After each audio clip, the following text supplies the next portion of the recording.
ahí empecé a grabar. Bueno, sí me pasa que al final eres tú el único que ha entregado casi que las tareas a tiempo. Sí, esta no la entregué porque no me quedé entrampado ahí anoche y no. Sí, sí, sí está bien, pero me llama la atención de que les cueste mucho entregar tareas y especialmente cosas que hemos ido viendo en clase. Y de ramos que ya pasaron, me llama mucho la atención eso. Porque si se fijan, no han sido tareas de prefabricado hasta ahora. Y igual, por ejemplo, la otra vez, la otra vez te iba a comentar, pero se me olvidó que en la tarea 4 pedía diseñar las fundaciones Sí, y eso no lo vemos en el curso de hormigón común. ya, bueno, alguien me preguntó anoche por correo, voy a mirar bien quién, que ya después se me fue porque, a ver, Fui yo, Eduardo, Guillermo. Creí que te había Guillermo. preguntado antes. Sí, creí que te había preguntado antes, pero le había mandado en el modo tarea el comentario. Ah, ya, pero Que, bueno, en resumen, como les digo, no estamos apurados porque entreguen, sino que lo hagan, pero para diseñar las fundaciones revisen el volcamiento y el deslizamiento. ¿No? Supongo que eso sí lo vieron en el curso de fundación, algo por el estilo, porque van a tener el momento en la base del pilar y la fuerza vertical, ¿cierto? claro, Entonces dense una fundación de 1 metro por 1 metro por 1 metro y revisen si se vuelca o se desplaza. Lo principal no es que lleguen con una respuesta correcta, sino que si se está empotrando esto en la base, que no lleguen con una fundación de 40 por 40 centímetros, sino que vean más o menos las proporciones. Como les digo, todo esto ha sido un camino preparatorio como para que empiecen a dimensionar las estructuras, porque ya ahora en adelante deberíamos empezarle a dar tareas de prefabricado, o sea, tomar una estructura, despiezarla, diseñar conexiones. Hasta ahora en el curso, por el avance, es difícil pedirles cosas específicas porque no hemos tenido clases, materia o visita de terreno. Entonces ya se está juntando una cantidad de conocimiento que sí podemos empezar a pedirles ese tipo de cosas.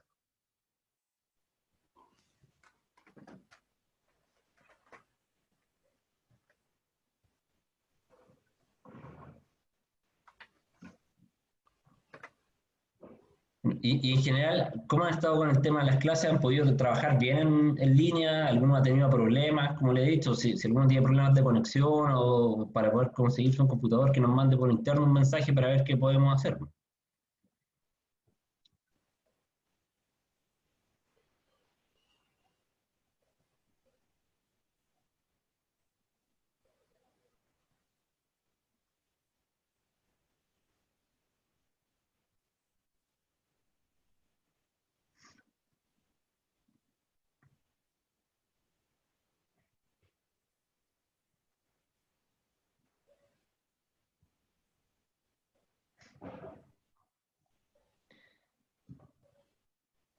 Bueno, yo creo que la mayoría de los que entraron ya son el curso. Estamos esperando a don David que él va a presentar el tema de las conexiones.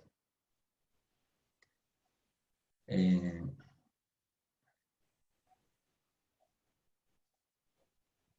pero mientras no llega don David, eh, hagamos un repaso rápido de lo que ya habíamos alcanzado a ver. No sé si se acuerdan que esto ya lo habíamos revisado, que las formas de resistir son con pilares aislados, que están empotrados en la base y sueltos arriba. Por eso se ve ese círculo que es la rótula. Marcos, formados por vigas y pilares, que aparte de estar empotrados en la base, tienen un nudo rígido acá arriba, que es lo que vimos en el ejemplo que están calculando. O sea, aparece momento abajo y arriba. Acá solamente hay momento abajo, arriba hay corte. Eh, Acá muestran configuraciones para lograr distintos niveles. Después muro o marco en sitio, que uno puede montar este marco y este marco toma el desplazamiento lateral como momento en los nudos. Pero si uno le construye un muro en sitio, la rigidez del muro es mucho mayor, entonces ahora es el muro el que va a estar resistiendo, más que estos nudos, ¿ya?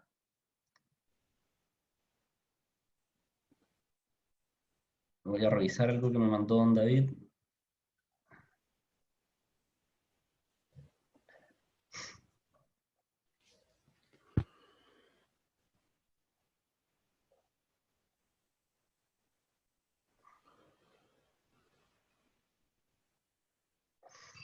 Ya, entonces, esto es lo que habíamos visto. Primero un montaje, entonces probablemente estas piezas, sea este pilar, se hormigona la viga, durante el hormigonado está el saprimado, así que no está trabajando. Hola, don David. Hola, hola. ¿Tenemos alumnos o no? Sí, sí, ya hay 5, y yo creo que son más o menos los que están llegando por clase. Ya. Oye, si yo quisiera compartir pantalla, ¿dónde tengo que hacerlo, Eduardo? Abajo, ¿no? Dice Abajo, compartir pantalla. sí, share screen, el icono verde, debe ser el único que debería estar con color. Ya. Oye, si me hace el favor de anotar a los asistentes. Sí, yo siempre tengo la lista acá, don David. ¿Ah? Siempre tengo la lista acá. Ya, voy a tratar de compartir pantalla si no me ayudas tú. Voy a apretar ahí en compartir pantalla. Aquí estoy sonando ya porque dice Basic y avanzado. Pantalla. Póngale basic. Nunca me lo ha Basic. preguntado a mí, pero Y aquí avanzado. Chuta. Y nada. Seleccione la aplicación. Pizarra. Iniciar sesión. Chuta. No, para variar, sonido. Compartir sonido. No me. Ahí. ahí compartió. ¿Sí? ¿Están Sí, viendo mi pantalla? sí, tiene la página del Zoom abierta. Ya. Ahí se cerró. Sí, Ya, súper bien. Ya. Entonces, ahí me ven la pantalla todos, ¿no? sí. Entonces, vamos a esta clase a tratar de explicar cómo son los estados de carga o los estados estructurales para las cargas en la medida que se producen, que como yo creo que les he explicado, es lo único diferente que hay en el cálculo de prefabricado, porque las estructuras, como explicaba yo en una clase anterior, se ve el puntero del mouse, ¿no? Sí, Aquí arriba está representado un marco como el del ejemplo, en que se construye en sitio. Entonces, cuando construimos en sitio, hay un alzaprimado o soporte provisorio del molde, que este soporte provisorio le llamamos en general alzaprimado o puntales. La palabra más usual es alzaprimado, que hace de que cuando se coloque el hormigón fresco, las cargas las tome la estructura esta de auxiliar de alzaprima, que después cuando se retira, la estructura ya se comporta como una estructura completa, conectada, monolítica, y para las cargas verticales aparecen los típicos momentos de flexión que están aquí. También hay esfuerzos de corte que no aparecen. Nos estamos refiriendo principalmente a los esfuerzos de flexión, que son los primeros que calculamos, después verificamos el corte y si es que hay alguna torsión. La diferencia con el prefabricado es que la estructura se va armando y en la medida que se arma se comporta distinto. Entonces, tenemos en primer lugar un estado inicial, que a veces yo le llamo estado cero, aquí está como 1, porque es un estado que no tiene que ver con la estructura, sino que con las piezas en forma independiente cuando se fabrican. Entonces, cuando se fabrican en general, por ejemplo, una columna se va a fabricar tendida y se va a comportar como una viga para el traslado y el montaje. En una columna corta, esto no es importante, porque la luz va a ser pequeña y el momento muy pequeño. Incluso cuando son un poco más largas las piezas, los ganchos de donde se toma, se trata de que no estén en los extremos, de manera de que se reduzca el momento de flexión. Incluso se puede, cuando son muy largos, los ganchos se alejan del extremo, de manera de que existe un momento negativo en el punto del gancho, que de alguna manera compense el momento positivo que se produce en la luz entre los ganchos, de manera de minimizar el efecto de pieza independiente. Después se hace el montaje y tenemos un estado que llamamos estado de montaje. En el estado de montaje no están hechas las conexiones. Entonces, las piezas se comportarán como simplemente apoyadas. Por ejemplo, aquí está el caso de las vigas, que se comportan como simplemente apoyadas para esa etapa de montaje. Y se van a comportar así. Supongamos que hay losas encima de esas vigas. Esas losas van a agregar momentos de flexión. O si se concreta una sobrelosa, nuevamente se va a agregar un momento de flexión. Una vez que se hacen las conexiones por el método que sea, supongamos que la hacemos por lo más usual en Chile, que es la conexión húmeda o hormigonada en sitio, se llega al estado final, que es el estado de servicio, que es cuando la estructura está completa, similar a como era desde la partida la estructura de una construcción en sitio. En la construcción en sitio no pasamos por esta etapa intermedia, sino que vamos directo al funcionamiento completo. Aquí, en este estado, llegamos al funcionamiento completo como marco, y para las cargas que siguen a las cargas que se aplicaron acá, entonces la estructura va a ser de este tipo. Pero hay que tener bien presente que las cargas que se aplicaron antes en el estado de montaje ya fueron tomadas por los elementos. Por lo tanto, esas cargas, esos momentos ya existen, no van a disminuir para esta situación, sino que tenemos que sumar entonces los momentos de flexión, en este caso para el montaje, con los momentos de flexión para el servicio. Ahora vamos a ir al tema del ejemplo que estaban haciendo ustedes para ver cómo se hace el cálculo.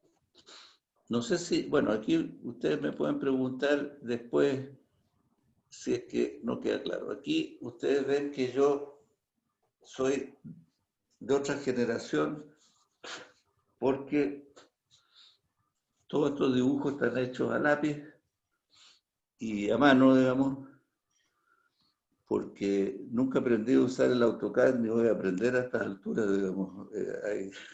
Ahí me apoyo en personas más jóvenes que lo hacen bien. Pero ustedes ya deberían, no sé si todavía dibujan a mano a veces, pero hay que seguir el método más rápido, digamos. Si dibujan directamente con AutoCAD o con Revit sería ideal. Entonces, aquí está la estructura que habían tomado ustedes de ejemplo, que era 2 módulos de 8x8, similares a los que se usan en los centros comerciales que tienen estacionamiento, y ese módulo sirve tanto para los estacionamientos como a los pisos superiores. Entonces, después vamos a hablar de eso, porque es 8 por 8, porque los estacionamientos tienen 2,50 metros de ancho, de acuerdo al reglamento, y 2 y 3 estacionamientos son 7,50 metros más el ancho de los pilares, entonces aproximadamente llegamos a los 8 metros. Por eso es el 8 por 8. Entonces, aquí yo hice primero un despiece de lo que habían hecho ustedes colocando losa. Aquí utilicé losas de 1,20 metros de ancho, pueden ser de 1 metro, digamos. En este caso, elegí las de 1,20 metros, y son entonces 6 losas, que los pilares los asumí de 80 por 80, pues, asumiendo que eran una estructura de 3 o 4 niveles de marcos. Entonces, aquí se distribuyeron las losas de esta manera, cargando los ejes extremos. Ahora, si este fuera un sistema de más módulos, como es en un centro comercial, si yo ordeno las losas de esa manera, voy a tener que las vigas, por ejemplo, aquí va a venir otro módulo, entonces esta viga va a recibir losas de ambos lados. Y en cambio, esta viga que está en la misma dirección de las losas no va a recibir ninguna carga, como pasa en este caso, porque la carga de las losas aquí la reciben estas vigas, las de los ejes A y B, que entre paréntesis habitualmente nosotros numeramos los ejes, ¿no es cierto?, con letras y números en el otro sentido para poder ubicarla. Habitualmente las letras se ponen en el sentido que hay menos ejes. Por ejemplo, en este caso que hay 2, A y B, y de aquí 1, 2, 3, puede ser 4, 5, 6, etcétera, y aquí A, B, C, C y más. Entonces, a lo que voy es que siempre en los diseños nosotros podemos escoger cómo colocamos la losa, porque aquí yo podría este paño de losa ponerlo en este sentido. Y tendría carga en esta viga que en este momento no tiene ninguna carga. Entonces, eso en este caso de 2 módulos no tiene mucha importancia, pero si yo tengo muchos módulos sí puede tener, y quizás me convendría, si la losa es plana, por ejemplo, de este tipo alveolar, y no se va a notar de abajo si estoy trabajando en una dirección y en la otra, podría convenir de que yo oriente las losas en esta dirección, en una dirección, y en el módulo siguiente en la dirección contraria. O sea, unas losas para acá, otras para allá, después en el módulo de abajo para acá y para allá. O sea, voy haciendo como un tablero de ajedrez o un tablero de damas en que hay cuadrados negros y cuadrados blancos, ¿no es cierto? Entendiendo de que unas van en un sentido y otras que van en el otro. Por eso que esa distribución, cuando uno hace eso, se llama endamero, como de un tablero de damas. Una distribución endamero, y esa distribución endamero de las losas se hace para poder cargar todas las vigas, y que no esta viga, si hubiera más módulos, por ejemplo, un módulo aquí abajo, esta viga tendría carga por los 2 lados, esta viga estaría muy cargada y esta tendría 0 carga. Bueno, esa es una manera de distribuir, y lo importante es que hay que entender que en el diseño el ingeniero tiene la posibilidad de ir modificando. Ahora, cuando la modificación influye en la arquitectura, hay que estar en coordinación con los arquitectos. El ideal es que un proyecto se haga prefabricado desde el comienzo, o sea, que no se adapte una construcción que fue diseñada para ser en sitio a prefabricado, porque la construcción prefabricada va a tener una serie de consideraciones de este tipo para hacer más eficiente el proyecto. Ahora, aquí abajo yo puse dos tipos de losa que hace que haya dos tipos de viga. La viga nosotros necesitamos para facilidad de montaje que las losas las pueda apoyar. Si yo uso una losa alveolar, entonces me conviene hacerle un ala a las vigas de manera de que la losa se apoye, tenga como apoyarla, porque si yo hago una losa rectangular, ¿cómo la apoyo? Tendría que... Hay sistemas, digamos, pero que son mucho más artificiosos, tendría que poner un elemento de acero, que es más simple resolverlo inmediatamente con un ala. Entonces tenemos una viga T, en que tengo un ala, aquí dibujé yo un ala de manera de que el ancho total de la viga, incluidas las alas, sea igual al ancho de la columna. ¿Eso qué ventaja tiene? De que las losas caben justo, porque el espacio que queda entre mis pilares es 8 metros menos 80 centímetros, que asumió el pilar 7 metros 20, y 6 losas de 1 metro 20 da 7 metros 20. Hay un problema de tolerancia ahí que hay que considerar, o sea, las losas no pueden ser de 1 metro 20, porque justo porque resulta de que no cabrían, no se podrían poner, ¿no? Entonces, es buena la idea de que el ancho de la viga sea igual al ancho del pilar. Aquí abajo puse la posibilidad de que la losa fuera nervada, losa T o doble T. Las losas doble T pueden ser de 2 metros 40. Entonces, en vez de tener 6 losas, tendría 3 losas de 2 metros 40. Eso, la ventaja que tiene es que son menos elementos y menos montaje, pero aquí abajo necesito cambiar la viga para darle un apoyo distinto. Entonces, la viga, en vez de ser T arriba, es T abajo. De manera de que yo tenga la altura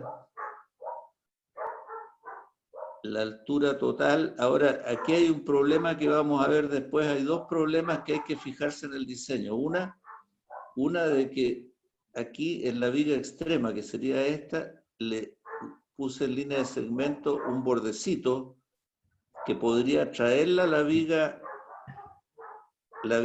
lateral extrema, de manera de evitar el molde. Porque si la viga es T, cuando yo llego acá, aquí tengo que poner un molde. Entonces, en el prefabricado siempre estamos tratando de que no haya molde, porque el molde es una faena artesanal y lenta, y que después necesitamos retirar esos moldes y hacer un remate incluso. Vamos a ver entonces después cómo es la situación de los estados de montaje. Aquí tenemos la misma distribución y los momentos que se producen, que en el montaje la viga es simplemente apoyada, como le ha mostrado Eduardo. Cuando una vez que se hace la conexión, la viga pasa a ser continua y tenemos que calcular también al final la suma, ¿no es cierto? Vamos a ver el cálculo rápidamente para entender mejor. En el estado de montaje, entonces, decimos que todo lo que son pesos propios de las estructuras que se aplican en la etapa en que no están las conexiones, van a actuar simplemente apoyadas. ¿Qué cargas son? La viga T, que pesa, que aquí está la cubicación por metro lineal, y aquí está el peso por metro lineal, multiplicando por 2,5 toneladas por metro cúbico, que es el peso del hormigón. entonces la viga pesa 0,92 toneladas por metro. Ahora, yo aquí puse 3 decimales. Cuando ustedes trabajan con los programas, da lo mismo, porque el programa trabaja con los decimales, con muchos decimales, y ustedes les dicen que los resultados los entreguen con 2 o 3. Pero en general no conviene trabajar con más de 2 decimales, porque los números son muy grandes y al final cuesta leer, digamos, y es más fácil entender 0,92 que 0,923, ¿no? O 3, 4, 5, podría haber más decimales todavía que enredaría más la cosa. Y en ingeniería, la precisión que se requiere no es tan grande. La ingeniería, como decía un ingeniero en alguna oportunidad, no estamos haciendo un reloj suizo. Es una cosa más gruesa, en que en general aceptamos que una diferencia de 1 o 2% no es relevante, incluso hasta el 5% habitualmente en ingeniería aceptamos que no es una diferencia relevante, entonces no tiene sentido trabajar con unidades muy pequeñas. La losa alveolar pesa alrededor de 0,3 toneladas por metro cuadrado porque es hueca. Ustedes se fijan que si fuera sólida, el espesor de 0,2 o 20 centímetros por 2,5 daría 500 kilos por metro cuadrado. O sea, una losa alivianada por los huecos. Y la sobrelosa que ponemos después, que también actúa en la etapa de montaje, porque la sobrelosa la estamos colocando antes de hacer las conexiones, ¿no? Entonces, 7 centímetros son 175 kilos por metro cuadrado o 0,175. Ustedes me van a disculpar siempre porque uno habla en kilos a veces y otras veces en toneladas, pero cuando hacemos el cálculo, en general yo prefiero la tonelada y los metros porque son números más pequeños que trabajar con kilos y centímetros, que son una cantidad muy grande de números. Entonces, pero cuando uno habla de sobrecargas, por ejemplo, o cargas de uso, se prefiere hablar en kilos porque es más fácil hablar de 500 kilos por metro cuadrado que 0,5 toneladas por metro cuadrado. No tenemos la relación, ¿no? Sabemos que una persona como ustedes puede pesar entre 70 y 80 kilos. Yo cuando era estudiante pesaba 63, increíble, ahora peso 90. Pero estamos habituados a los kilos para los pesos, pero para el cálculo preferimos las toneladas. Eso, cuando ustedes usen en los sistemas también puede ser más fácil. También se usan los Pascal, los Newton, pero ya eso es más difícil de identificar, ¿no es cierto? Que uno diría, yo peso 900 newton, ¿no? Cuando vamos al médico, si te pregunta cuánto pesa y tú le dices peso 700 newton, el médico te va a mirar, este tal de un loco que debe estudiar ingeniería. ¿Ah? Bueno, entonces el estado de montaje, tenemos el peso propio de la viga, la losa alveolar que apoya la mitad de su largo, por eso que 7,60 metros tiene la losa, considerando el apoyo, porque la viga la consideré de 40 centímetros más las alas, entonces eso da 1,14, bueno, finalmente un total de peso propio de 2,83, que para la luz, que no es 8 metros, porque también, después vamos a ver en el detalle, esta viga la tenemos que apoyar. Y para hacer más fácil las conexiones, el ideal es poner una consola, como vamos a mostrar. Entonces la luz de trabajo de esa viga no va a ser de 8 metros, sino que va a ser menos. En este caso 7,20 metros, lo que me da, y aquí importante el QL cuadrado octavo, ¿no es cierto? Aquí me equivoqué porque este es 7,2. Espero que lo haya hecho bien en el cálculo, ¿eh? Uno se equivoca siempre en algo. 7,2, tengo que revisar, pero después ustedes lo pueden revisar si está bien o está mal. No tiene que ver con el tema. Aquí está el momento que da... Sube un poco, es 18,35. Ya, entonces este es 18 y aquí está calculada la armadura con un sistema simplificado que es el momento dividido por el brazo y la tensión admisible, y eso va a subir quizá a 15, ¿no? Subió a 14,8. Bueno, el programa, el sistema muchas veces no se equivoca, pero en realidad es bueno estos sistemas de cálculo rápido. Después viene el estado de servicio, que este es más bien para las cargas que vienen después del montaje. ¿Cuáles son las cargas que vienen después? Los otros pesos propios que puede haber, que son pavimentos, cielos, tabiques, que tratándose de una estructura comercial como la que estamos hablando, yo tomé aquí valores más altos que los que indica la norma, porque los pisos son más altos. Los pisos de un centro comercial, habitualmente la altura entre niveles es de alrededor de 5 metros, incluso a veces un poco más de 5, cerca de 6 metros. Entonces, equivale a 2 niveles normales, porque un edificio habitacional o de oficina, un edificio habitacional habitualmente la altura entre losa es 2,50 metros o 2,60 metros, porque la altura de cielo, de piso a cielo, es de 2,40, ¿no? Habitualmente. Más el ancho de la losa es como 2,60, digamos.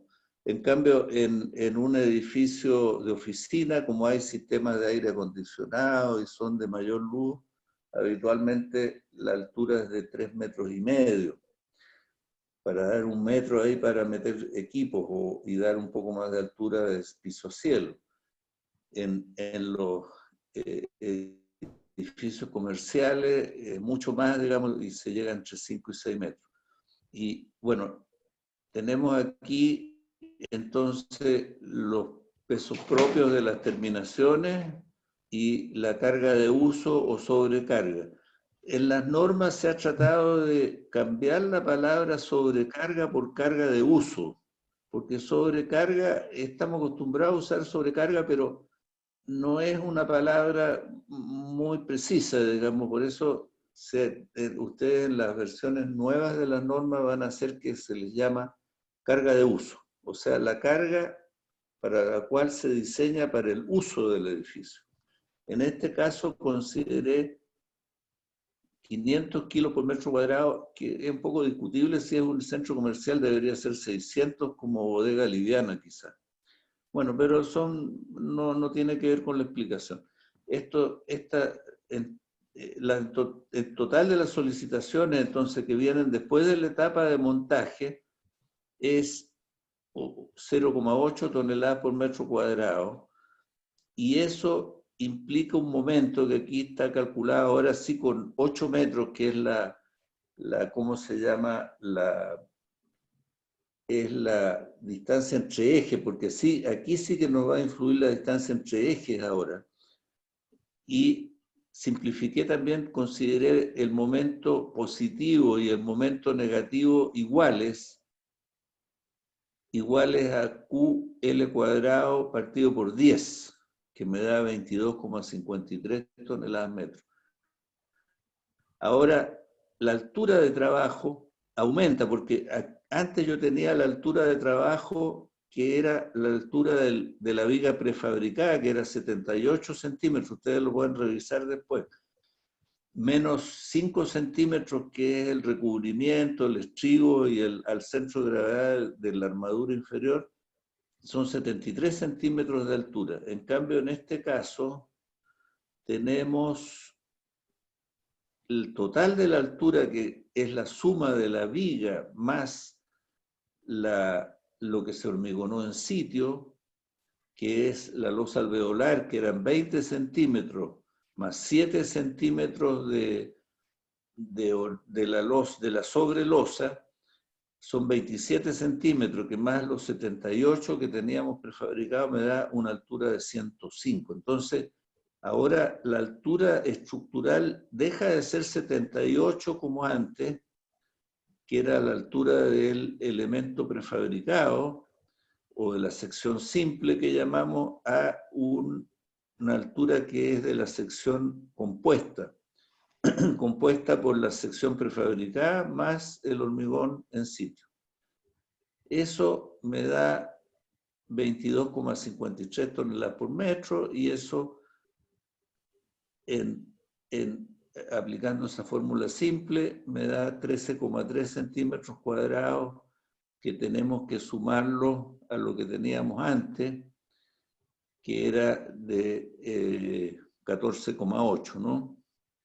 Entonces aquí esto pasa a ser, porque es un 0,8, 28,1, corrigiendo lo de antes, ¿no? Sí. Y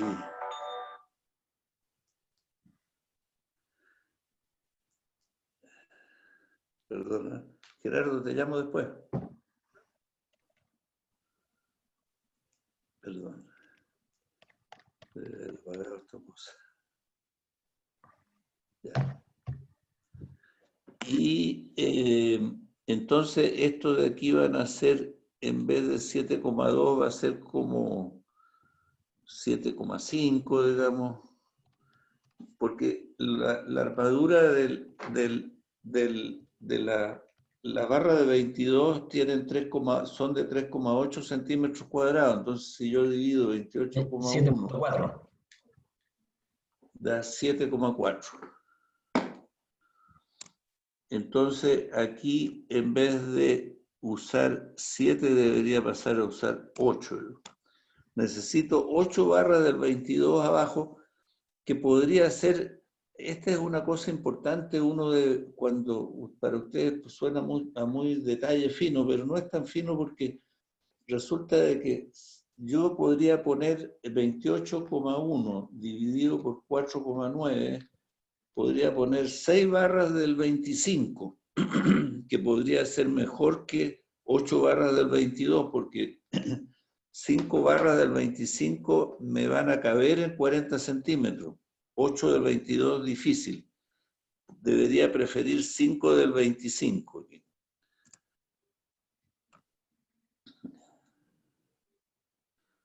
A ver, este eran 28,1, 4,9, 5,8, 5,7.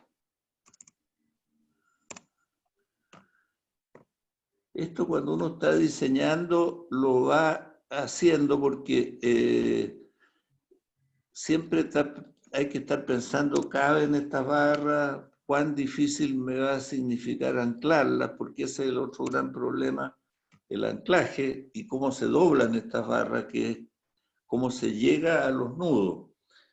Entonces ahí, y estas pasarían a ser 4 barras del... Después deberíamos tener una clase que nos podría dar Eduardo, que estuvo en Japón, de cómo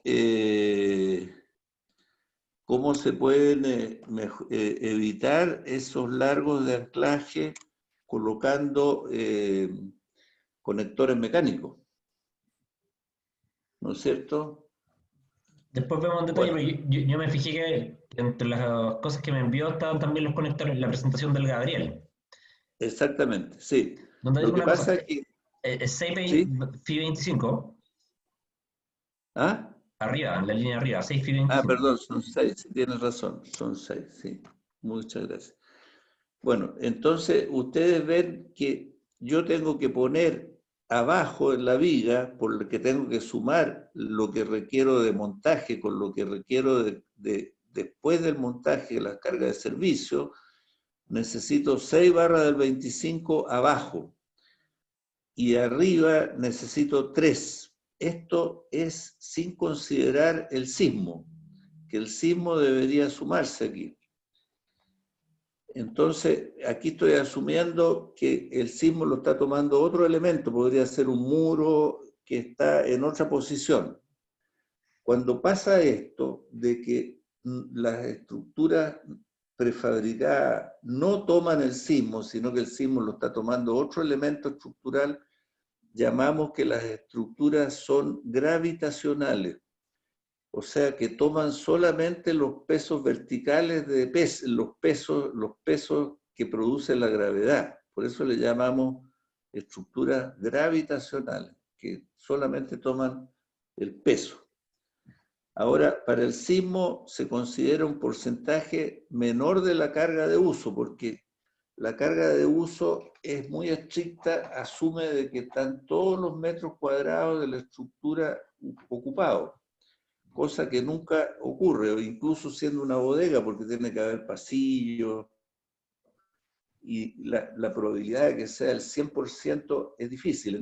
Hemos hablado ya que en un edificio de apartamentos, por ejemplo, habitacional, la carga probable para un sismo es mucho menor, digamos. Entonces, en los edificios habitacionales se permite usar el mínimo, que es 25% de la carga de uso. O sea, si la carga de uso en un edificio habitacional es 200 kilos por metro cuadrado, nos permiten usar 50 kilos por metro cuadrado para el sismo. O sea, para el sismo vamos a reducir la carga de uso a la carga probable. Pero, ojo,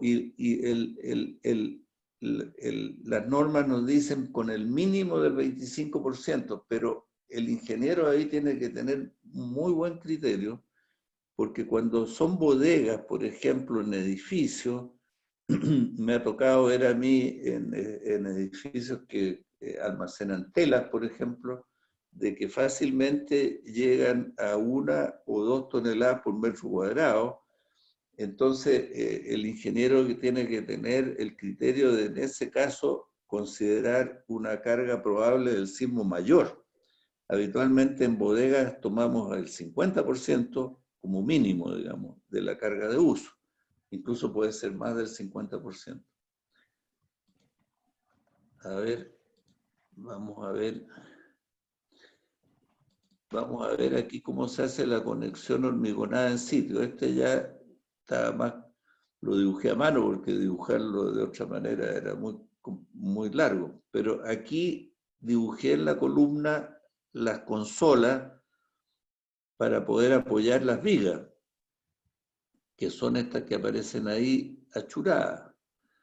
Y después está esta parte superior, que es la parte, y este nudo, que es lo que se hormigona en sitio. En estos sectores donde debemos anclar estas barras, por ejemplo, esas 3 barras del 25 que calculábamos que necesitábamos para el momento negativo de servicio, después de la conexión las tenemos que poner aquí y se deben anclar entonces en las zonas que ya no lo requieren. Y las barras inferiores tenemos el tremendo problema, porque estas barras, ¿cómo las traslapamos? ¿Cómo producimos el anclaje de las barras? Aquí está puesta de esta manera, que está fácil dibujarlo, pero en la práctica, si las barras están en la misma posición, las de las vigas que confluyen, van a chocar. Entonces tenemos un problema grande, que ese problema se resuelve bien con los conectores mecánicos, por ejemplo, siempre que los conectores mecánicos estén certificados para sismo, que eso no todos están certificados para sismo. Y aquí se ve lo que sería la suma con el sismo. Como digo, esta fuerza horizontal que vamos a aplicar en el marco, tenemos que calcularla con las cargas de uso probable, no las que traíamos antes, sino que las vamos a disminuir. Entonces vamos a tener aquí un momento negativo que tenemos que sumar a los momentos anteriores. Mira, aquí me di cuenta que podía hacerlo con el no cerrar.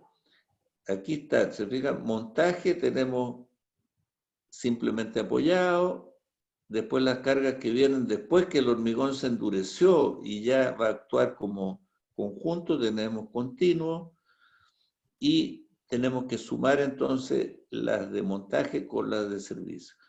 y a este deberíamos sumarle esto, que es el sismo. Pero vamos a reducir las cargas de uso de 500 kilos a ¿cómo se llama? Por ejemplo, al 250, o si usamos 600 a 300. Depende del criterio ahí, de cuál va a ser el uso y la carga probable. Siempre, y eso yo siempre lo he discutido en las normas, porque a veces los ingenieros tratan de que la norma sea un procedimiento casi a seguir robóticamente, y la verdad es que es un riesgo hacerlo así. Yo siempre he discutido en las discusiones de normas que no se puede abandonar o no se puede no decir que el criterio del ingeniero debe estar siempre presente. De hecho, en los pocos casos que se han producido en Chile de edificios que se han caído por un sismo, por ejemplo, el sismo del 2010, entiendo que se cayeron, no, se han caído unos 10 edificios, unos 8 o 10 edificios, pero el más emblemático es el de Concepción, ¿no? Entonces, en ese de Concepción hubo una demandas a la constructora y demandas al ingeniero que calculó, digamos.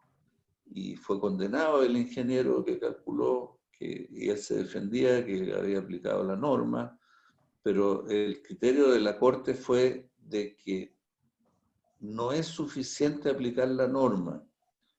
O sea, el ingeniero siempre es responsable en la manera de que interpreta la norma y que está considerando todos los factores que puedan influir y todos los conocimientos que se puedan haber desarrollado posteriores a la norma. O sea, los ingenieros somos responsables, por lo tanto es muy importante analizar y con el mejor criterio que se tenga. Ahora, esta fuerza aquí que yo puse como fuerza sísmica, después, bueno, ustedes han estudiado los cursos de diseño sísmico, esta fuerza no existe. Esta fuerza es una fuerza equivalente para transformar un problema dinámico en un problema estático. Pero lo que ocurre en un sismo, ¿no es cierto?, es que la base se mueve, esta fuerza no existe, y al moverse la base, la masa sísmica del nivel, entonces va a moverse y va a arrastrar al sistema. Son fuerzas dinámicas y no estáticas. Entonces el cálculo que estamos haciendo nosotros es un cálculo estático equivalente. Eso también hay que tenerlo importante porque ustedes, por ejemplo, están acostumbrados a calcular un periodo, por ejemplo, para calcular el espectro y después calcular cuánto es esa fuerza estática equivalente. Y resulta que el periodo, el factor más importante en el cálculo del periodo es el valor del módulo de elasticidad E. Y resulta que el módulo de elasticidad, bueno, el módulo de elasticidad puede estar bien, pero con el módulo de elasticidad calculamos la rigidez. Y los modelos, calculan la rigidez como si la pieza fuera una pieza de acero de menor resistencia, o sea, que es siempre homogénea. Y el hormigón armado, en la medida que las deformaciones son más grandes, se fisura. Y al fisurarse, la rigidez disminuye. Y según los ensayos que se han hecho, disminuye a la mitad. Y al disminuir la rigidez a la mitad, el periodo aumenta, si se calcula con la fórmula, aumenta en raíz de 2, o sea, 1,4. O sea, el periodo de una estructura, si calculamos el periodo elástico por ejemplo, de 1 segundo, en la práctica, después de durante un sismo fuerte, ese periodo va a llegar hasta 1,5 segundos. O al revés, un edificio de 0,2 segundos va a llegar a 0,3 segundos. Entonces, y eso no es un valor exacto, por lo tanto, estamos trabajando, no estamos trabajando con números exactos. Lo mismo que yo debía haberles indicado cuando hablamos del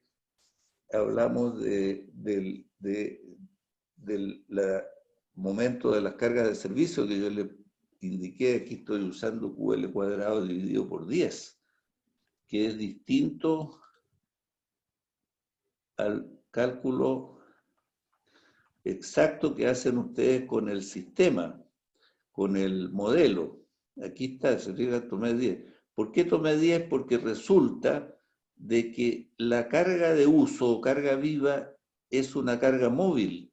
Puede no estar en todos los paños en forma uniforme. Y el cálculo que hace el modelo, a menos que ustedes le indiquen al modelo que lo haga distinto, va a considerar de que los dos paños están uniformemente cargados, o sea que la carga de uso va a estar distribuida en estos dos módulos.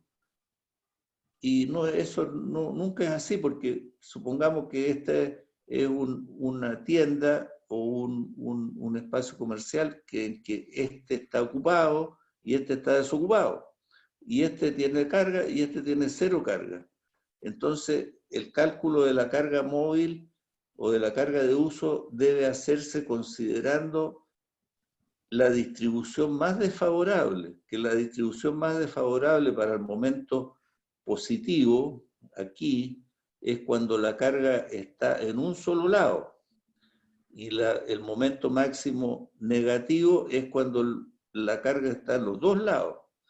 Y eso muchas veces, la mayoría de los modelos no lo consideran.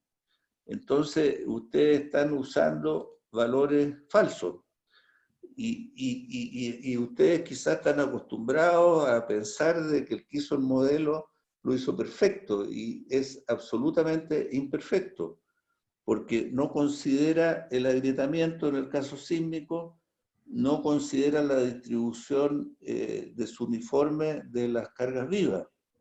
Entonces, ahí el ingeniero tiene que corregir esas cosas, y si no las corrige numéricamente, tiene que corregirlas con buen criterio y no irse a creer en los valores que dan los modelos en forma absoluta.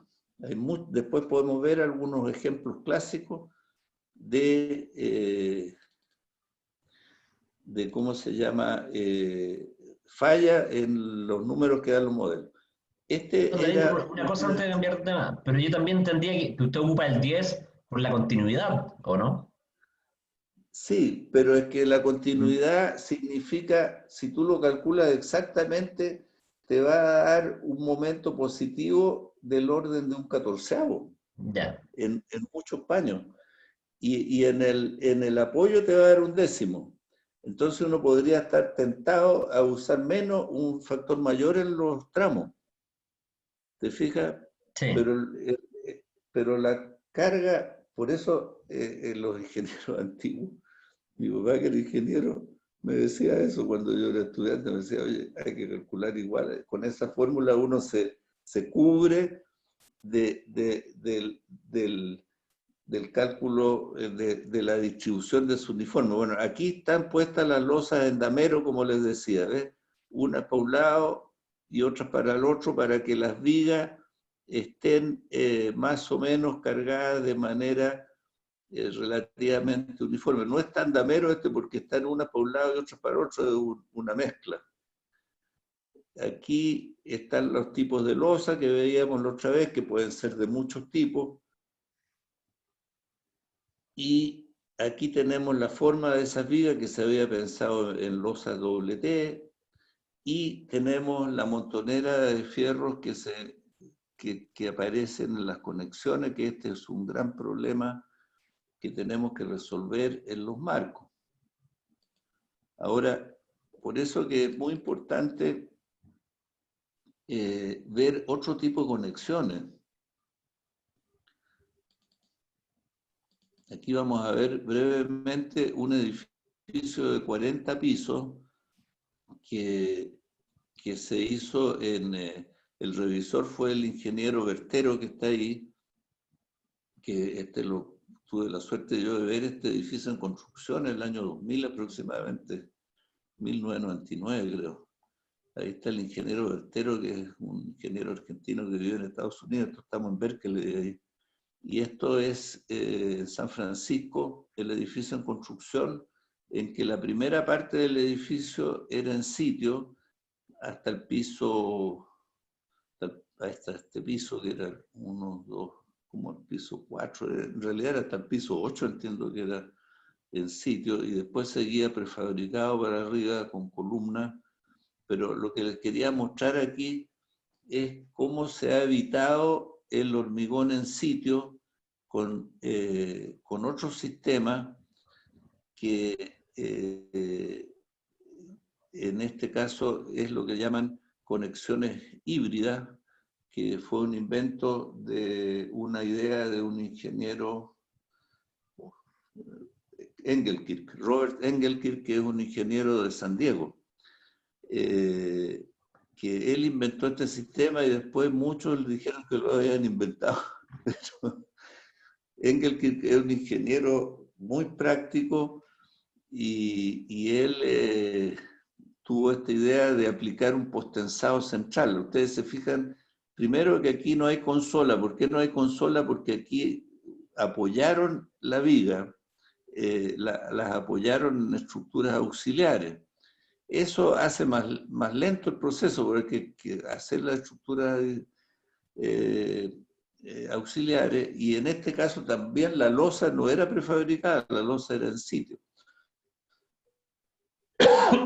Y además, este sistema se aplicó a los marcos perimetrales, por eso que la losa aquí iba al medio.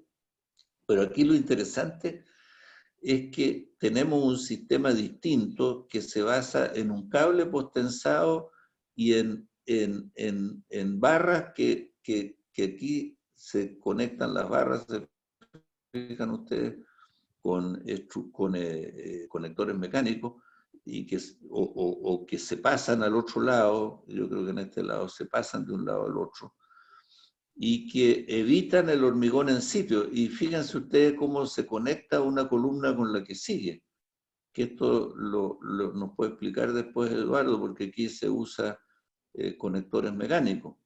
Pero todo un sistema limpio, ¿se fijan ustedes? Sin el trabajo de hormigonar en sitio. Y esto está construido en San Francisco, que es la zona sísmica fuerte de Estados Unidos, similar a nuestra costa. Los sismos son diferentes allá porque nuestros son intraplacas y estos son de corte entre placas. Son diferentes, digamos, son sismos mucho más cortos y muy violentos. Aquí se ve la estructura cómo va avanzando y en que las columnas no se conectan todas en el mismo nivel, sino que algunas se van intercalando, columnas más largas que toman al piso, digamos, no se conectan todas las columnas en el mismo nivel de piso. Ahí se ve cómo se va armando el edificio para arriba, digamos, ¿no? Y aquí se ve lo limpio que es la conexión, esta losa en sitio, y aquí se ve esta ventana por donde pasan ellos el acero superior y el acero inferior, se meten la mano, entonces la barra viene en una viga y después la empujan hacia la otra. Este sistema se llama de conexiones híbridas y es el sistema más, por decirlo así, más avanzado que hasta el día de hoy, que es una mezcla de postensado con barras de acero dúctil, porque el postensado no es acero dúctil, pero se deja sin adherencia. Lo importante es que ustedes siempre, como yo les digo, hay que estar con los ojos bien abiertos y atentos a la tecnología que aparece, porque uno podría decir, ¿y por qué no uso el sistema híbrido, que es mucho más limpio y está certificado y está, se usa en Estados Unidos, en la zona sísmica? Aquí yo esta foto, la última que muestro, son las barras que se dejan en espera, que van a ser las que van a conectar la losa, porque aquí está puesto el molde de la losa, no se ha concretado la losa. Y estas topes que hay en las barras en espera son para evitar que aquí no hay. ¿Se fijan ustedes? ¿Por qué? Porque resulta que esto es para que las personas no se accidenten, no se claven esta barra. Entonces todas las barras que están largas, que están en espera, tienen una protección para las personas. Y estas son las barras para conectar la columna que sigue. Ahí estoy yo, el año 2000, mucho más joven, digamos. ¿Cuánto? 20 años atrás, con otros ingenieros que estaban visitando la obra, algunos ingenieros japoneses. Bueno, yo creo que, a ver, aquí está. Esta es la conexión mecánica, que le llaman manguito también. Este es el manguito, que es un tubo con coarrugado por dentro, que se le pone en este caso una mezcla cementicia, mortero, muy fino, de manera de que esta barra, si se tensa y cíclicamente esta barra, y la de arriba y la de abajo, funciona como si la barra fuera continua, pero la certificación de este tipo de conexión es bien compleja, y nosotros incluso en Chile no tenemos laboratorio para certificarlo. Tenemos que basarnos en las certificaciones de otras partes. Oye, para dejar de compartir pantalla y escuchar a los alumnos, aquí arriba aparece. Aquí arriba. Pero es que yo le voy a quitar. Ya, ahí. Ahí, perfecto. Oye, para terminar la clase que hablé yo solamente hoy día, tú les puedes enviar esto, ¿no? Sí, A los alumnos. lo puedo subir por los cursos. Pero también grabé la clase, así que la voy a subir a YouTube. Perfecto. Oye, comentario, porque tenemos que terminar, que Eduardo tiene que ir a hacer una visita ahí en el centro al Banco BCI a las 10:15 o 10:30. 10:15. 10:15, o sea, estamos al pelo de terminar. Un par de preguntas cortas si es que hay.